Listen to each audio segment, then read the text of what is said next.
En 2008, Starbucks tomó una decisión que ningún manual de negocios recomendaría. Cerró 7.100 tiendas al mismo tiempo. No por un error técnico, no por una crisis sanitaria, no por una huelga. La cerró para detenerse y pensar. Y lo más incómodo de esta historia es esto. Starbucks no estaba muriendo por falta de clientes. Estaba muriendo por haber olvidado quién era. Esta no es una historia de éxito, es una historia de corrección y de lo caro que cuesta admitir que algo se hizo mal. Porque a veces, decidir mejor no es avanzar, es atreverse a frenar. Capítulo 1. Cuando el éxito empieza a dar vergüenza. A comienzos de los años 2000, Starbucks era un fenómeno. Cada día abría nuevas tiendas. Cada trimestre rompía sus propios récords. Para muchos era el ejemplo perfecto de cómo escalar un negocio. Pero para Howard Schultz, su fundador, algo se sentía mal. En entrevistas posteriores, Schultz confesó algo muy poco común en líderes exitosos. Evitaba entrar a algunas tiendas, no porque estuvieran vacías, sino porque no sentía orgullo. Las máquinas automáticas habían reemplazado rituales, el olor a café recién molido había desaparecido, las conversaciones se habían vuelto transacciones. Starbucks había nacido con una idea muy humana: ser el tercer lugar, un espacio donde las personas se sintieran vistas, pero el crecimiento convirtió esa idea en un proceso. Y aquí viene el primer golpe para cualquier emprendedor. El éxito no avisa cuando empieza a erosionar tu esencia. Starbucks no estaba fallando en números, estaba fallando en identidad. Y eso es mucho más difícil de detectar hasta que duele. Capítulo 2. Aceptar que tú también fallaste. Howard Schultz ya no era CEO cuando el problema explotó. Había confiado la empresa a otros líderes. Había pensado que la cultura era lo suficientemente fuerte para sostenerse sola. No lo fue. En 2007 y 2008, por primera vez en su historia, las ventas comenzaron a caer. Los clientes dejaron de volver. El ambiente interno se volvió tenso.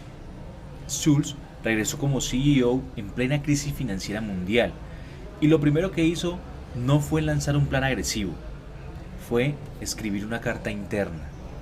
En ella reconoció algo que casi ningún fundador quiere admitir: hemos tomado decisiones que nos alejaron de nuestros valores. No culpó al mercado, no culpó a la economía, se señaló a sí mismo. Ese fue el verdadero punto de quiebre, porque antes de cerrar tiendas, Howard Schultz tuvo que cerrar una ilusión, la de que todo iba bien solo porque seguía creciendo. No todas las decisiones difíciles son externas, algunas son internas, y aceptar responsabilidad es una de las más dolorosas. Capítulo 3. La mentira del crecimiento automático.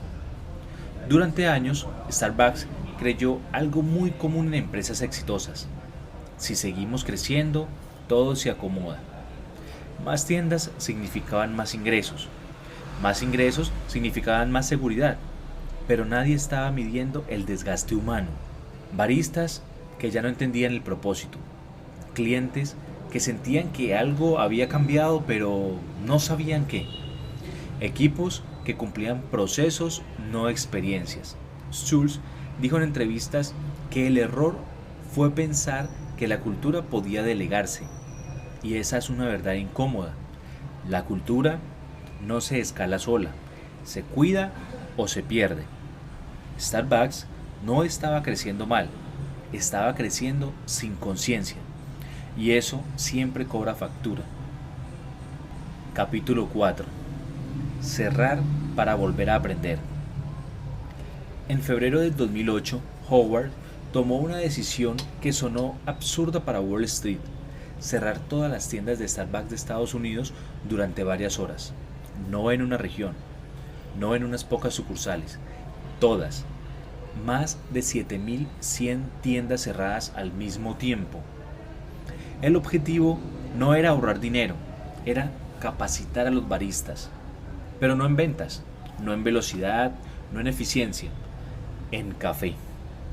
Schultz dijo algo que muchos empleados recuerdan hasta hoy. Si no sabemos preparar un buen espresso, no tenemos derecho a crecer. Durante esas horas, miles de baristas volvieron a lo básico: moler café a mano, entender el origen del grano, preparar espresso sin máquinas automáticas. Para muchos empleados fue desconcertante. Algunos pensaron: ¿de verdad estamos cerrando todo por esto? Otros lo sintieron como un alivio. Un barista contó años después que fue la primera vez en mucho tiempo que sintió que Starbucks volvía a escuchar, porque no se trataba solo de café, se trataba de orgullo. Starbucks entendió algo clave: no puedes exigir compromiso si tú ya te desconectaste de lo esencial. Capítulo 5. El silencio después de una gran decisión.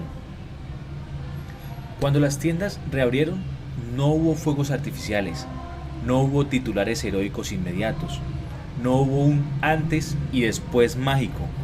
De hecho, al principio nada parecía haber cambiado, y eso es algo que casi nadie cuenta.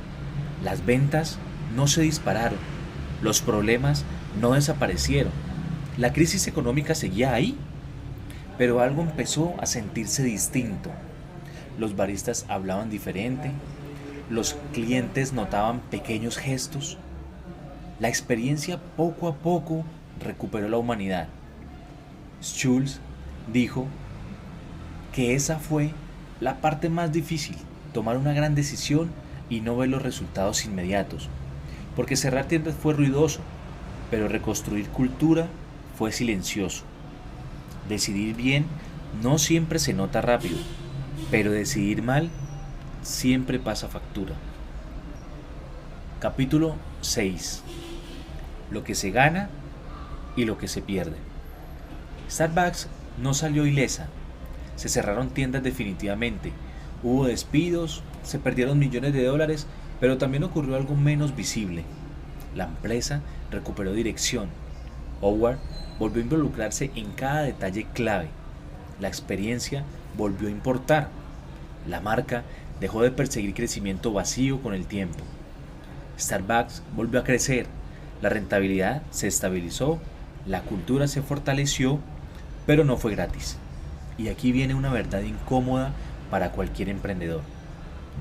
Decidir mejor no garantiza comodidad, garantiza coherencia. Starbucks sobrevivió, pero eligió corregirse antes de colapsar. Cierre final. La decisión que separa a los negocios que duran. La historia de Starbucks en crisis no es una historia de genialidad, es una historia de dependencia del crecimiento, miedo a frenar, decisiones incómodas y consecuencias reales. Howard no salvó Starbucks con una idea brillante, la salvó con una decisión dolorosa. Y aquí vienen 3 aprendizajes claros para emprendedores. Aprendizaje número 1. Crecer no es avanzar si pierdes tu esencia. Si tu negocio crece, pero tú ya no te reconoces en él, algo está mal. Aprendizaje número 2. La cultura no se delega. Puedes delegar procesos, números, operaciones, pero la cultura se cuida o se pierde. Y aprendizaje número 3. Decidir a tiempo siempre es más barato que esperar. Starbucks casi colapsa por esperar demasiado. No hubo seguridad, hubo decisión. Y decidir mejor muchas veces no es hacer más, es atreverse a hacer lo correcto aunque duela. Si te interesan este tipo de historias, suscríbete. Aquí hablamos de decidir mejor.